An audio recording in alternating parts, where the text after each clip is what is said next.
যে বাইতুল মুকাদ্দাস ফিলিস্তিনের, ইনশাআল্লাহ আমরা আশাবাদী অচিরেই ফিলিস্তিন আমাদের হবে ইনশাআল্লাহ। মসজিদে হারাম থেকে বাইতুল মুকাদ্দাস পর্যন্ত আল্লাহর কুদরতে রাসূল সাল্লাল্লাহু আলাইহি সাল্লামের রাত্রিকালীন যেই ভ্রমণটা সংগঠিত হয়েছে এটাকে বলা হয় ইসরা। আমি দুটো করে আপনাকে জিজ্ঞাসা করব, খালি সুবহানাল্লাহ কইব না, মুখস্থ করেন। ইসরার পারিভাষিক অর্থ হলো মসজিদে হারাম থেকে বাইতুল মুকাদ্দাস, যে বাইতুল মুকাদ্দাস ফিলিস্তিনের, ইনশাআল্লাহ আমরা আশাবাদী অচিরেই ফিলিস্তিন আমাদের হবে ইনশাআল্লাহ। এই বাইতুল মুকাদ্দাস পর্যন্ত আল্লাহর কুদরতে রাসূল সাল্লাল্লাহু আলাইহি সাল্লামের যে ভ্রমণটি হয়েছে এটাকে বলা হয় ইসরা। তাহলে আপনারা সংক্ষেপে একটা জবাব দেন তো, ইসরার সীমানাটা কোথা থেকে কতদূর? বাইতুল্লাহ থেকে বাইতুল মুকাদ্দাস, এটাকে বলা হয় ইসরা।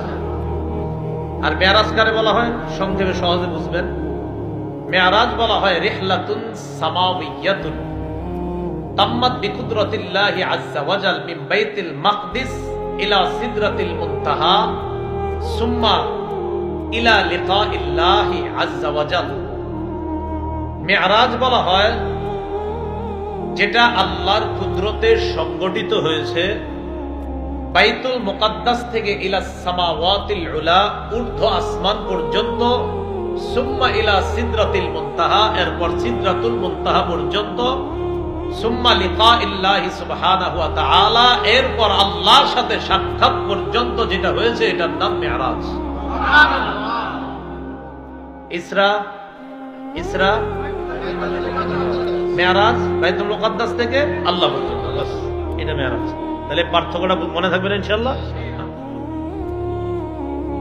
ইসরার ব্যাপারে আল্লাহ পবিত্র কোরআনের সূরা বনী ইসরাঈলের 1 নম্বর আয়াতে বলেন, সুবহানাল্লাযী আসরা বিআবদিহি লাইলাম মিনাল মাসজিদিল হারামি ইলাল মাসজিদিল আকসা।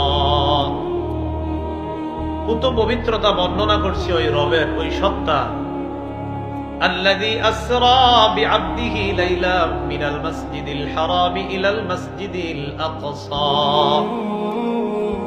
যিনি তার বান্দাকে রাতের বেলা ভ্রমণ করিয়েছেন মসজিদে হারাম থেকে মসজিদে আকসা পর্যন্ত।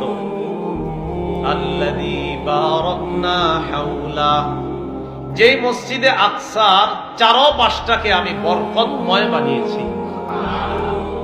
কেন? লিনুরিয়াকুম মিন আয়াতিনা,